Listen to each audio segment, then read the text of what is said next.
back again. Today I wanted to talk in a very general sense about some of the areas that me as an Aspie struggle in, and I think it's fair to say that most people with Aspergers struggle in. They're some of the main traits and symptoms that people with Aspergers all suffer from to varying degrees. And for me, there's like three areas that are all areas that I struggle in. First thing is social interactions. The second category I would put down as sensory overloads, and the third category I would put down to obsessive interests. So let's just talk about the social interaction side of things. Socialising, it's agony. It takes up all of my effort and energy and concentration to be in a social setting where on the outside I'm looking quite normal. On the inside I'm full of anxiety and dread. It comes down to the feeling of not knowing what to say or what to do, not knowing what the social etiquette is, the norm, having this overwhelming conscious feeling that you can't read what people are doing. You can't read the situation. You're always lost.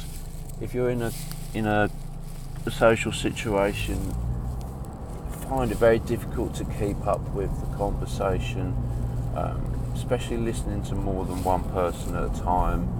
I'm always analysing. I'm always looking to see what I should do or how I should react appropriately based on how other people are.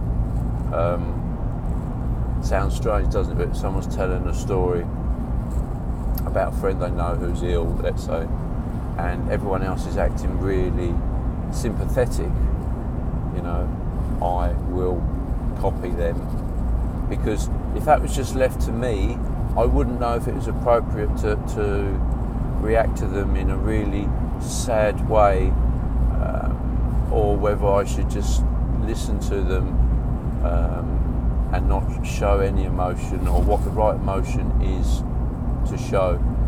And that's very confusing, not being able to read facial expressions, never understanding the context of a conversation or the tone or where it's going. Understanding sarcasm isn't very easy. Sorry, was you joking when you said that? I often say that because I'm not sure, and if someone says it in a really deadpan face, I have no idea whether what they just said was a joke or not. And I've mentioned this to people in the past about how really difficult it is for me to be in social gatherings or groups or large bodies of people, and they say, oh yeah, I get a little nervous when I meet people for the first time, but you soon lose that. And I say, no, I never lose that. I have that all of the time, and the dial is turned to 10. So please don't compare you feeling a little bit nervous when you're in and around people you don't know, or in a crowded area with lots of people. Please don't compare me to your little bit of anxiety that you had when you first went in for the first 10 minutes. I'm turned to 10 for the whole time when I'm in that situation, which is why I've gone through my life trying to avoid those situations. for me, going to a place like a busy bar or pub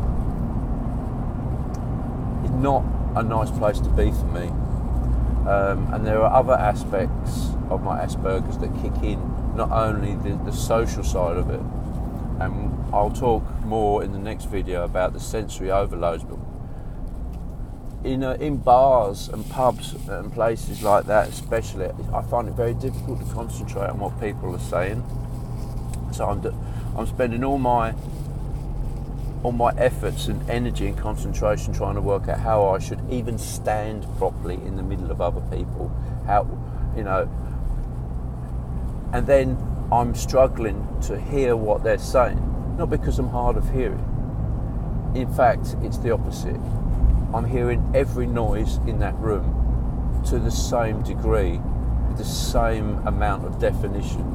So not only am I trying to listen to the person that's talking to me, I can hear and understand and process the conversation that's going on behind me.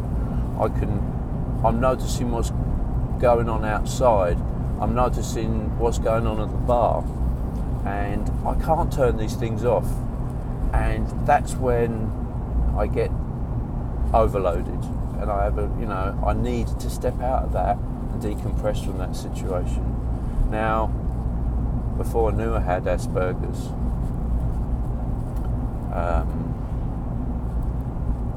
I would always be deemed as being someone that was a little bit, rude, just disappears. Where's Aaron? Oh, he's outside. Why is he outside? So yeah, that overloads me a lot. Social gatherings in general, or going to places where there are lots of people, do give me high anxiety, and that extends to places even like the supermarket or shopping or anything where there's going to be a lot of people. It just stresses the hell out of me, and I've gone through my whole life trying to avoid those situations, and when I've had to go and put myself into those situations, it's been exhausting, absolutely exhausting all of the time. Going back to the being socially awkward, I don't know how to act. It takes all of my brain power to work out how I should react to everything that somebody is saying or the situations around me. I do a lot of observing. I do a lot of copying, and that gets you by. It makes you not stand out from the crowd too much. If everybody else is in shock and horror, you show shock and horror. If everybody else is laughing, you throw a laugh in there as well. As I said, I find it difficult to concentrate on what people are saying and keep up with the conversation.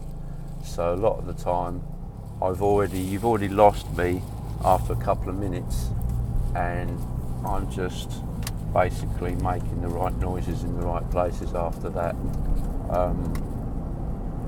If you want to have a conversation with me and have my full attention, it's got to be somewhere quieter, somewhere where we can have a one-on-one and I can process what you're saying, because having Asperger's, I'm very, very good at processing one thing at a time and doing it to a very good level. What I'm not very good at is multitasking, and I know that's an ongoing joke. All women are good at multitasking and all men are absolutely rubbish, but I'm particularly rubbish at multitasking, and taking verbal communications. That's another one. If you give me written instructions, I'm really good with that. If you have a conversation with me and you blurt out loads of instructions, I'll probably remember the first or maybe the second if you're lucky, and I just won't have a chance of processing the rest of it. So yeah, social interactions have always been and always will be really stressful, and I think for me moving forward, the way to deal with that is limit yourself, pick your moments and times when you have to be in those situations, show your support for your partner and your family, you know, but there's got to be a little bit of give and take there, and you've got to be allowed to step in and out of that as you need to, and then you can kind of make that work for yourself. So that's that. Thanks for watching.